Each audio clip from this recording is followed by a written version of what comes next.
Hello again, Year 3, and thank you for joining for our next science lesson where we're going to continue looking at our Nappy challenge. So let me start by sharing our screen so we can work through it together. We're going to continue testing which Nappy stretches the furthest this lesson. Now, I know we did that investigation in the last lesson, so our learning today is going to link the results from that lesson. But to get us started today, let's look at some recap questions. Igneous, metamorphic, or sedimentary rocks are formed when rock is heated or pressurized. Which rocks are formed when rock is heated or pressurized? How are shadows made? And how do we make an investigation fair? Or how do we make something a fair test? As always, pause the video there, work through those questions, and we'll come back together in a moment's time. So let's look at those together. It is metamorphic rock that changes when, or that are formed when rock is heat or pressurized. How are shadows made? They are made when a translucent or an opaque object blocks light from passing through it. So you might have an opaque object like a pen, and if I hold this down to my table, it casts a shadow.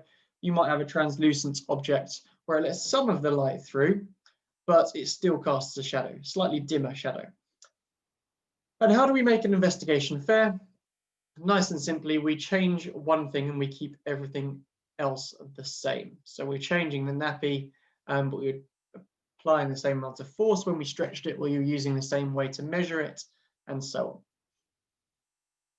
The scientific skill we're going to focus on today is explaining results and drawing conclusions.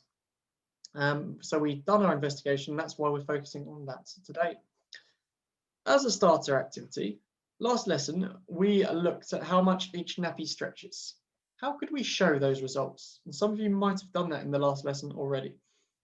How could we show those results? Have a quick think. What could we use?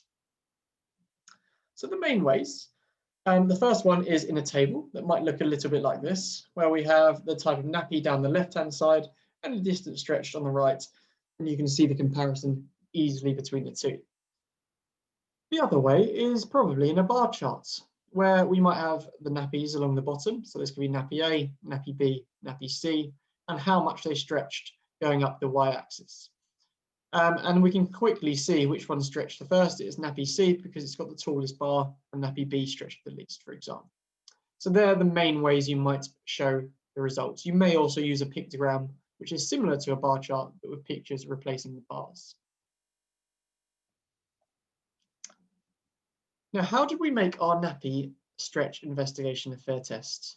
I want to go back to this so we very clearly understand what a fair test is. So what did we do to make it a fair test? Again, have a quick think, see if you can answer that question yourself.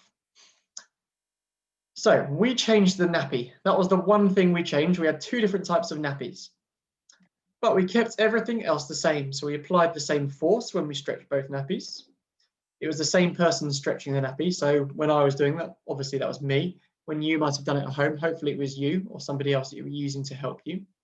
And it was measured in the same way. So I used the same ruler each time. So that's the way we kept it a fair test. Now I'm going to say, let's imagine these are our results today. So you might have some different results, but let's imagine these are our results. I tested 4 nappies, and that's the distance stretched along the right-hand side. Have a think about these questions, and maybe you can jot down the answers, because these are going to help us with our conclusion shortly. Which one stretched the most? Which one stretched the least? And how much more did nappy D stretch compared to nappy B? So you have to look at the difference between those two. And why do you think nappy D stretched more? As usual, pause the video there, have a go at those videos. For that, sorry, at those questions. For the last question, you might have to think a bit creatively. There's not a right or wrong answer. As long as you can explain why, that is fine. And I'll show you my answers in a moment so you can see. So let's look at my answers. Which one stretched the most? It was nappy D, which was 40 centimeters. Which one stretched the least? It was nappy B, which was 25 centimeters. How much more did nappy D stretch compared to nappy B? That would be 40, take away 25 centimeters, which is equal to 15 centimeters. And why do you think nappy D stretched more? I think it stretched more because the elastic is thinner. And I know if I have a thin elastic band, that usually seems to stretch further than a really thick elastic band. So that's my answer. You might have had something slightly different for that. And as long as you justified it, as long as you said because, and explained why, it's fine.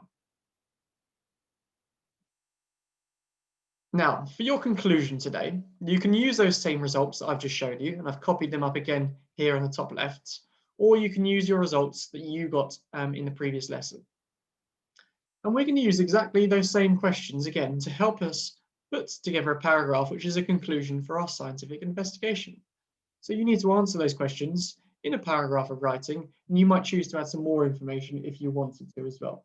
For example, I could say which nappy stretched the second most, which nappy stretched the third most, which I haven't yet included. And if you want a bit of a challenge X, why is it important for nappies to be stretchy? You could say it is important for nappies to be stretchy because. I'll show you mine in a moment, but as always, pause the video, have a go at using your answers to those questions to put together a paragraph which will be your conclusion. Let's look at my example together. So here's Mr. Foster's conclusion. From our results, nappy D stretched the most. On the other hand, nappy A stretched the least. Nappy D stretched 15 centimeters further than nappy A. I think nappy D stretched furthest because it had the thinnest elastic, and I know thin elastic bands usually stretch further.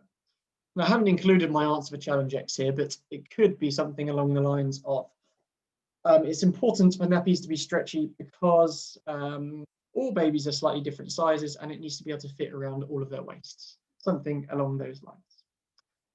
As always, please send in some of your learning. If you've had a go at the challenge today, Year 3, we would love to be able to see your conclusions for that scientific investigation. Thanks for joining, and we will see you next time. Bye.